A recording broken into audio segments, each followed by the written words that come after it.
Rabu malam 8 Oktober, Maulana Izzat, calon praja IPDN asal Ternate, Provinsi Maluku, ditemukan meninggal dunia setelah mengikuti apel malam di kampus IPDN Sumedang, Jawa Barat. Sebelum meninggal, calon praja berusia 20 tahun itu sempat mengeluh lemas dan pusing. Setelah diperiksa di klinik kampus, Maulana langsung dibawa ke Rumah Sakit Universitas Padjadjaran, namun nyawanya tidak tertolong. Dari hasil pemeriksaan medis, Maulana mengalami henti detak jantung. Pihak IPDN memastikan tidak ditemukan tanda kekerasan dan korban juga tidak memiliki riwayat penyakit. Kegiatan juga baris berbaris, tidak ada yang lari-lari, tidak ada yang kemana juga. Lari sore wajar, pagi sama malam hari, siang. Berarti vonis serangan jantung? Iya, henti detak jantung. Jenazah Maulana sudah dibawa ke rumah duka di Maluku Utara. Pihak keluarga menerima kematian Maulana dan menolak dilakukan otopsi.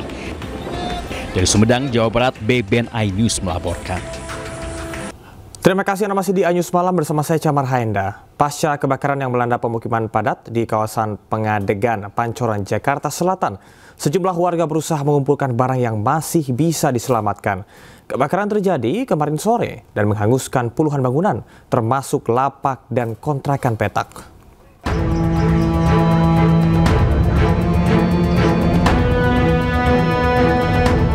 Pasca kebakaran yang melanda permukiman padat di kawasan Pengadegan, Pancoran, Jakarta Selatan, sejumlah warga berusaha mengumpulkan barang-barang yang masih bisa diselamatkan.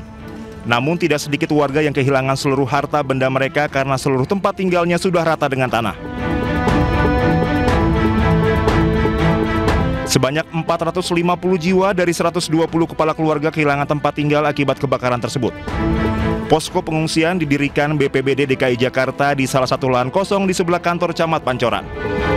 Posko pengungsian dilengkapi dengan posko kesehatan dan dapur darurat. Salah satu pengungsi mengaku membutuhkan alat mandi dan pakaian dalam. Iya, sama suami, anak 2. Iya. Ibu, mungkin yang dibutuhkan di pengungsian saat ini apa aja sih yang dibutuhkan? Iya, kayaknya tempat sabun itu, anduk, terus bantal, pakaian juga gitu. Sementara bantuan telah diberikan dari Dinsos dan PMI Jakarta Selatan seperti higien kit dan pakaian bekas layak pakai. Untuk kebutuhan sanitasi, kita sudah mendapat bantuan dari PMI Jakarta Selatan dan juga dari BPBD. Jumlahnya ini akan kita sampaikan, kita gabung, ya, karena masing-masing kalau kita langsung distribusikan tidak mencukupi, dari PMI tidak mencukupi, dari BPBD tidak mencukupi. Tapi kalau dua-duanya sudah kumpul, kita akan distribusikan, ya, kita akan distribusikan ke warga per jumlah kakaknya. Membantu masyarakat yang terkena korban gitu ya. Dari kami higien kit, kemudian juga ada juga bantuan-bantuan lain. Apapun yang Pak Lurah minta akan kami bantu sedemikian rupa karena ini adalah warga kami juga. Bapak mungkin sedikit, itu kan saya lihat di belakang udah ada bantuannya. Iya. Boleh mungkin dikasih Pak itu bantuannya ada apa aja? Iya, itu higien kit, ada pakaian dalam, kemudian ada pakaian biasa, kemudian ada sembakonya, ada juga sikat gigi, kebersihan, ini semuanya, sabun juga ada. Itu mobil atau lagi tuh?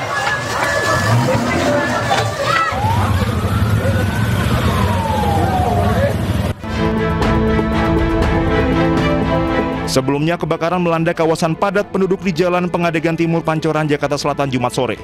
Material bangunan yang mudah terbakar mempercepat penyebaran api hingga merambat ke lapak barang bekas. Api berhasil dipadamkan setelah 15 unit damkar diterjunkan. Dugaan sementara kebakaran akibat korsleting listrik. Kebakaran juga mengakibatkan puluhan kepala keluarga kehilangan tempat tinggal. Dari Jakarta, tim liputan iNews melaporkan. Dan pemirsa, untuk mengetahui informasi terkini terkait dengan musibah kebakaran di kawasan Pengadegan, Pancoran, Jakarta Selatan, sudah ada rekan jurnalis iNews Indra Setiabudi di lokasi kebakaran. Indra, selamat malam. Seperti apa suasana di lokasi kebakaran saat ini? Apakah masih ada warga yang mencari harta benda yang bisa diselamatkan? Baik, selamat malam Camar dan juga pemirsa. Dapat kami informasikan untuk situasi terkini di pengungsian di samping persis yang dibangun oleh BPBD Jakarta, yang mana dibangun pada hari ini di samping persis kantor Camat Pancoran Timur, Jakarta Selatan. Adapun Camar dan juga pemirsa, memang BPBD dan juga Dinas Sosial membangun dua tenda darurat pengungsian, maksud kami, yang mana memang bisa menampung ratusan warga yang terdampak korban kebakaran yang terjadi pada Jumat sore kemarin, yang mengakibatkan memang puluhan rumah dan juga ratusan kakak ini kehilangan rumahnya. Dan tidak hanya rumahnya saja, Camar dan juga pemirsa, tidak sedikit masyarakat yang juga kehilangan lapak kerjanya begitu, yang mana sehari-hari mereka memang berjualan di area lokasi terjadi kebakaran Camar. Dan kalau kita pantau Camar dan juga pemirsa, semakin malam ini semakin bantuan, semakin ramai Camar, mengingat ini bisa samping saya nih, makanan terus silih berganti berdatangan untuk memenuhi kebutuhan para pengungsi selama berada di area ini. Tidak hanya makanan saja Camar, di sana juga banyak sekali pakaian-pakaian bekas layak pakai, ini juga diberikan kepada warga sekitar maupun juga dinas sosial guna untuk bisa dipakai oleh para pengungsi selama berada di area ini, dikarenakan memang Camar bahwa mereka ini hanya membawa baju sehelai saja sewaktu terjadinya kebakaran Camar.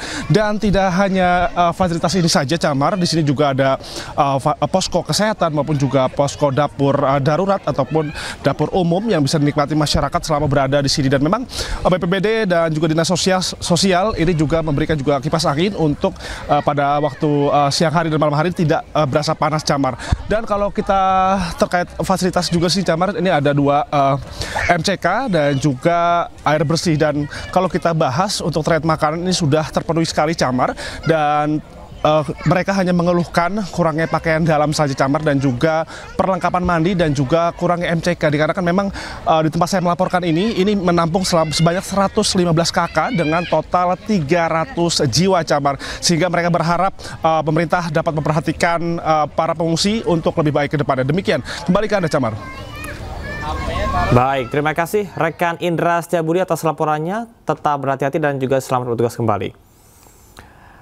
Pemirsa, pasca berakhirnya proses evakuasi ambruknya Ponpes Al-Khozini, tersisa 14 kantong jenazah yang belum teridentifikasi. Kondisi jasad yang sudah rusak menyulitkan petugas mengidentifikasi jenazah.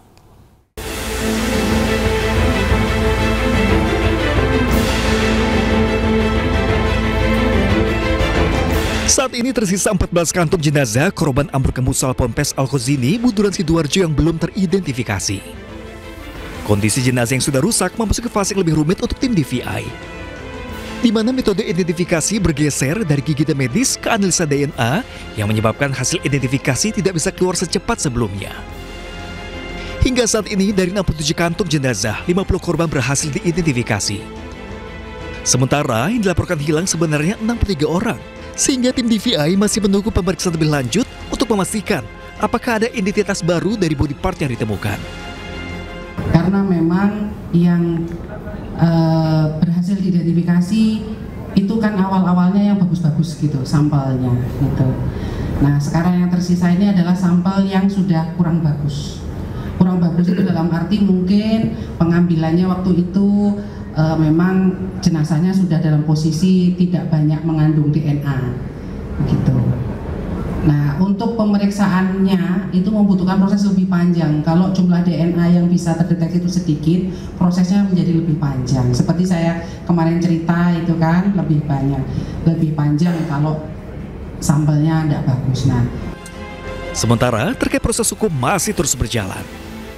Polda Jatim memastikan bahwa kasus ini telah ditingkatkan statusnya dari penyelidikan menjadi penyidikan. Polda Jatim memanggil sejumlah saksi baru serta membidik tersangka. Saksi-saksi dipanggil akan memberikan keterangan yang dapat menjadi alat bukti untuk membuktikan adanya unsur kelalaian atau pidana dalam proses pembangunan atau pengelolaan bangunan pondok pesantren Al-Khozini. Jadi mulai minggu ini kami membuat pemanggilan terhadap beberapa saksi yang tentu relevan. Ya, makanya sebelumnya kemarin sudah saya sampaikan tidak serta-merta 17 saksi yang kami panggil atau kami mintai keterangan di proses penyelidikan itu bisa juga kami mintai keterangan pada proses penyidikan. Kepolisian meminta pengertian dari berbagai pihak untuk bersabar karena proses hukum tetap berjalan bersama dengan proses identifikasi yang dilakukan oleh tim DVI. Dari Surabaya, Jawa Timur, iNews melaporkan. Menteri Sosial Saifullah Yusuf menjenguk Syahlendra Haikal alias Haikal, salah satu santri korban ponpes ambruk di Sidoarjo yang kakinya diamputasi. Haikal yang sempat viral karena mampu bertahan hidup 3 hari di bawah reruntuhan bangunan ini, kini kondisinya semakin membaik. Mensos juga akan memberikan kaki palsu serta menjamin pendidikan dan kehidupan Haikal hingga tuntas. Pemerintah juga akan melakukan pendampingan kepada orang tua dalam merawat korban ponpes ambruk di Sidoarjo yang mengalami disabilitas.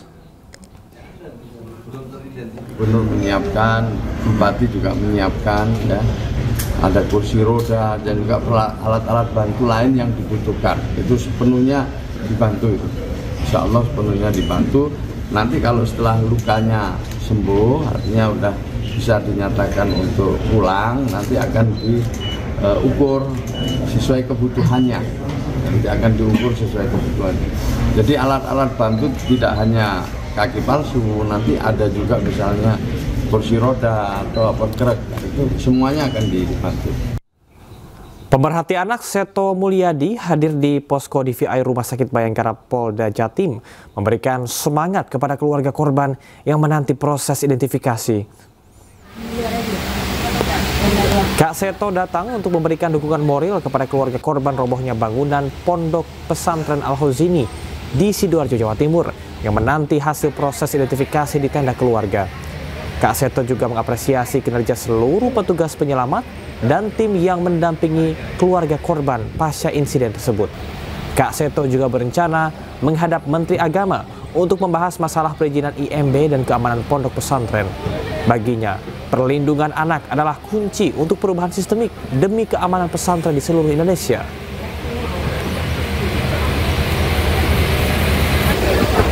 Kita betul-betul menjaga hak anak, hak hidup, hak tumbuh kembang, hak perlindungan, dan juga hak berpartisipasi dilibatkan dalam berbagai keputusan menyangkut aktivitas mereka dan masa depan mereka.